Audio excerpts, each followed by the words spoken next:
I'm Anna Runkle, also known as the Crappy Childhood Fairy. And in this video, I wanted to give you a sneak peek at what is probably the most intense and maybe the most controversial aspect of my new course on dating and relationships for people with childhood PTSD. And that's this system I call structured dating. Now, it's no secret that those of us with childhood PTSD struggle sometimes with the discernment of who is a good potential partner and who is not. And sometimes, even with someone really good and appropriate for us, we can mess things up by going too fast or merging with them or getting onto shaky emotional ground that threatens the relationship. And that's why I made this course, because we can have marriage and a family and the love we want, but sometimes we need a more structured approach where the intimacy level is not getting way ahead of what you actually know about the other person or what you can handle and sustain emotionally. And that's where structured dating comes in. Structured dating is kind of like a set of instructions for going from deciding what kind of person you'd like to date, to meeting people, to initiating dates, to actually dating, and then making a decision whether to get serious or get married or to break it off. Because what's one of the most important things you can do to meet someone amazing and have a great relationship? It's not to stay in relationships that don't fit. We gotta be available, right? Now, if you're already in a good relationship, yay, you don't need my course, but you can stay with me for the rest of this video because it might be something you want to recommend to others you know who were traumatized as kids and who are struggling with relationships as adults. So why do childhood PTSD people need structure? Well, first, our knowledge of how you do this whole courtship thing is often pretty jagged or missing altogether. And if you're like me, you maybe didn't get a lot of guidance when you were young because maybe the adults in your life didn't know how to do this right either, or they weren't even around during your childhood. And so we end up fending for ourselves and forming relationships kind of on the fly with people who are also willing to rush in, maybe because they have broken lives as well. And so many of us are driven by a lifetime of hunger for closeness and support from people. And so any relationship at all can seem way more wonderful than it really is, right? And after a little bit of time, you'll see a lot of us really unhappy in those relationships and wondering, why do we attract these horrible people and situations yet again?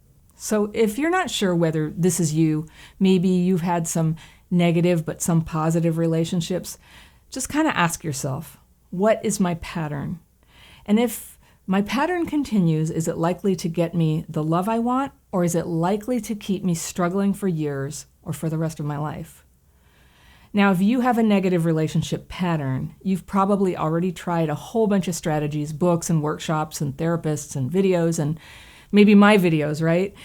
And maybe it's worked and you've already turned your situation around. But I think maybe if you're still watching this video, you're still hoping to meet that person you can live your life with, and you have a gut feeling that something needs to go differently next time. In that case, maybe it's time to try structured dating.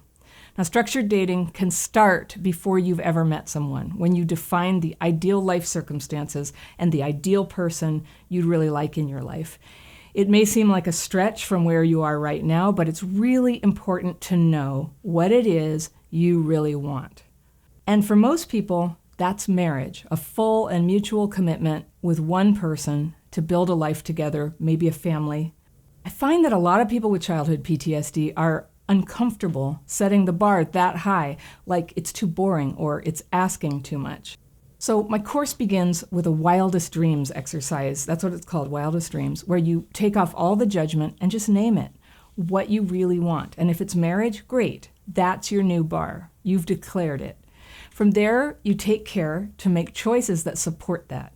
And you say no to people and situations that will block you from that.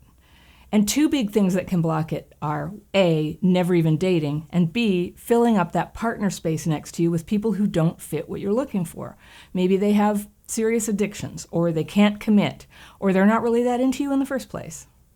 I told you that healing involved bold choices, and one of the first bold choices we make is not to date someone. If they can't fit your ideal, like they're married or they're not that into you, you don't date them.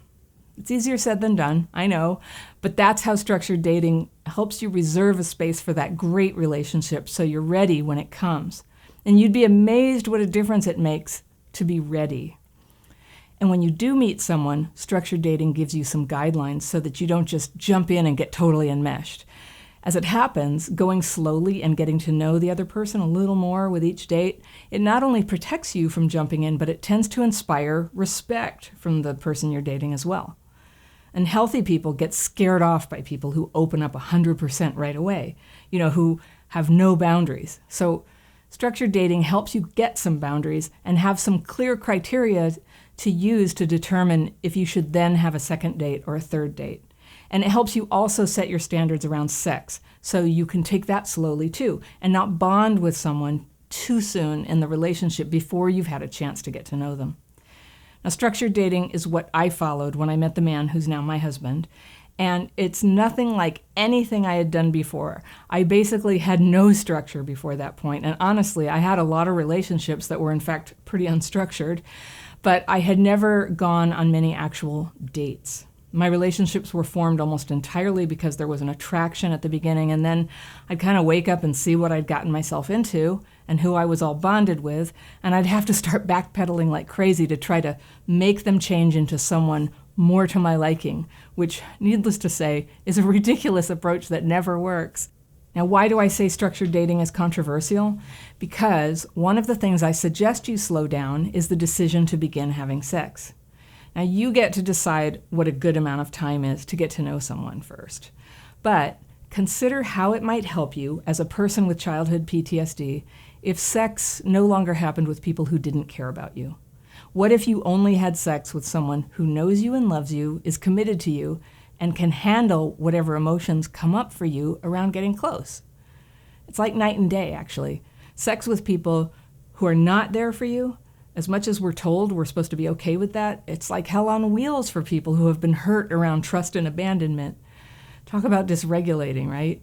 So yeah, structured dating helps you protect your feelings and helps you become truly emotionally available and helps you be ready for the kind of love you've always wanted. There's a big section on structured dating in my new online course, along with a workbook and videos that help you identify the patterns that are keeping you isolated and then to turn those around in the best possible way. There's a link where you can learn more about the course in the description section below. Structured dating, it works.